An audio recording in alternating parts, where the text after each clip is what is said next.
Assalamualaikum warahmatullahi wabarakatuh. Kami dari kelompok 1 atas nama Ahmad Fajar Sodik, NIM 190301146, Muhammad Fikri Adi Siswanto, NIM 190301148, dan Muhammad Arif Darmawan, NIM 190301185. Di sini kami akan menjelaskan tentang perkembangan CSR. Periode perkembangan CSR. Terdapat 3 periode penting dalam perkembangan konsep CSR, yaitu 1. Perkembangan awal konsep CSR di era tahun 1950 sampai 1960-an. Yang kedua yaitu perkembangan konsep CSR di era tahun 1970 sampai 1980-an. Dan yang ketiga yaitu perkembangan konsep CSR di era tahun 1990-an sampai dengan saat ini. Perkembangan awal konsep CSR di era tahun 1950 sampai 1960-an. Periode tahun 1950.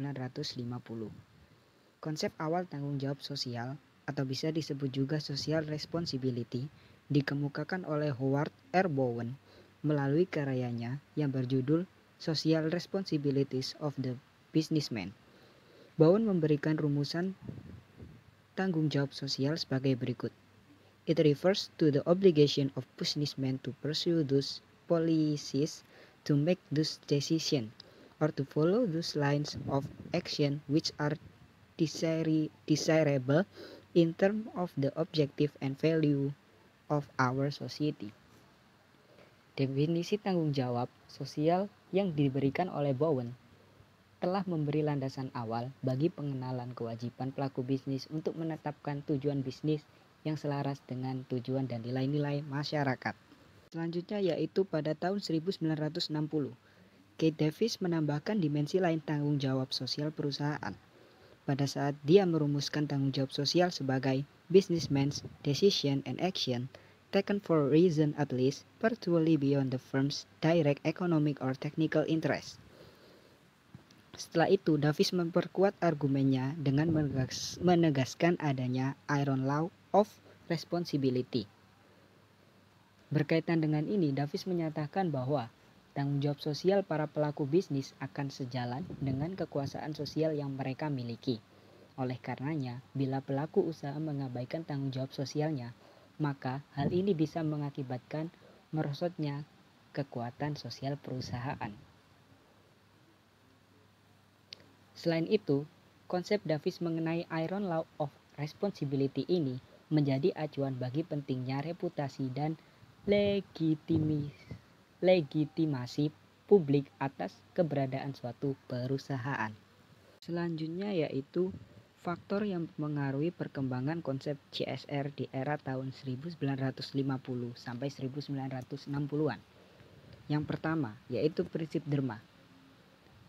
Nilai-nilai yang telah terinternalisasi mendorong sebagian pelaku bisnis untuk melakukan kegiatan filantropis diantaranya dalam bentuk derma atau sedekah. Aktivitas derma pada awalnya lebih banyak dilakukan oleh perorangan yang terpanggil untuk melakukan kebaikan terhadap sesamanya. Sejalan dengan perubahan waktu yang diikuti oleh proses belajar berbagai perusahaan korporasi global. Kegiatan derma saat ini masih banyak digunakan oleh perusahaan sebagai salah satu program dalam aktivitas tanggung jawab sosial perusahaan. Kebiasaan untuk berderma, baik yang didorong karena keyakinan keagamaan maupun oleh motif lainnya, telah membentuk yang kemudian dikenal dengan Charity Principle. Charity Principle ini diyakini sebagai salah satu pendorong utama bagi lahirnya tanggung jawab sosial. Yang kedua yaitu prinsip perwalian. Prinsip perwalian menyatakan bahwa perusahaan merupakan wali yang dipercaya oleh masyarakat untuk mengelola berbagai sumber daya. Oleh karena itu, perusahaan harus mempertimbangkan dengan seksama berbagai kepentingan dari para pemangku kepentingan yang dikenai dampak keputusan dan praktik operasi perusahaan.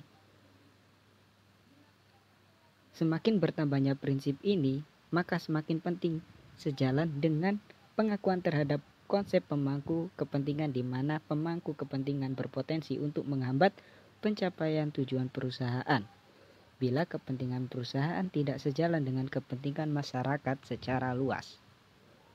Berdasarkan prinsip perwalian, perusahaan diharapkan untuk melakukan aktivitas yang baik, tidak hanya untuk perusahaan tetapi juga untuk lingkungan sekitarnya.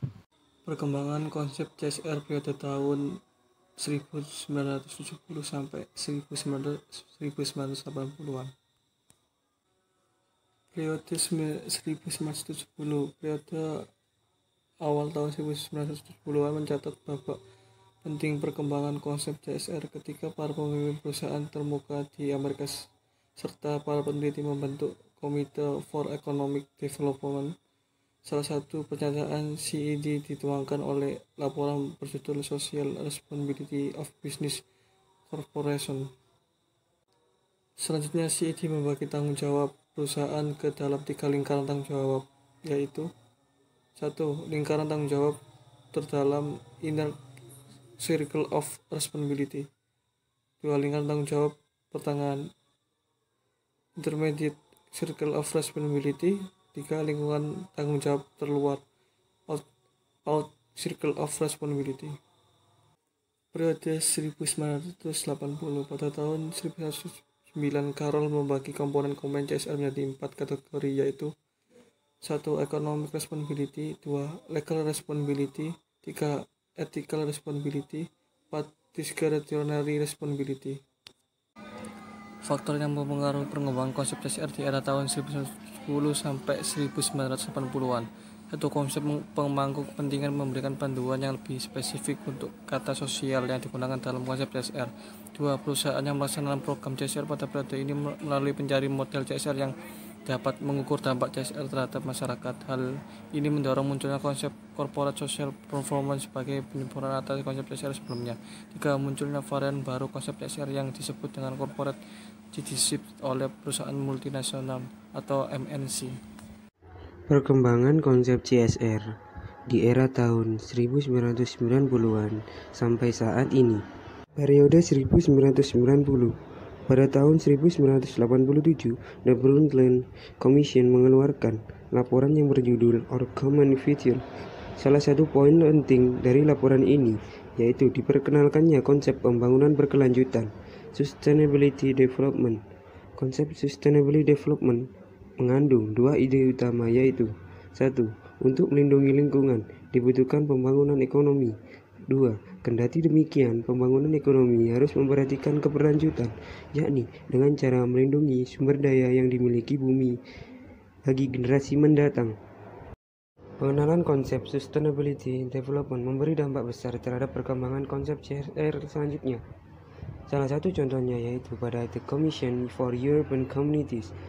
Organisasi ini menilai bahwa perusahaan yang bertanggung jawab secara sosial bukanlah perusahaan yang semata-mata memenuhi kewajiban yang dibebankan kepadanya menurut aturan hukum, melainkan perusahaan yang melaksanakan kepatuhan melampaui ketentuan hukum serta melakukan investasi lebih di bidang human capital, lingkungan hidup, dan hubungan dengan para pemangku kepentingan. Faktor yang mempengaruhi perkembangan CSR di era 1990-an sampai saat ini adalah 1. Diperkenalkannya konsep Sustainability Development. 2. Adanya adopsi terhadap konsep Corporate Citizenship. Demikian presentasi dari kelompok kami. Apabila ada salah kata mohon maaf. Wassalamualaikum warahmatullahi wabarakatuh.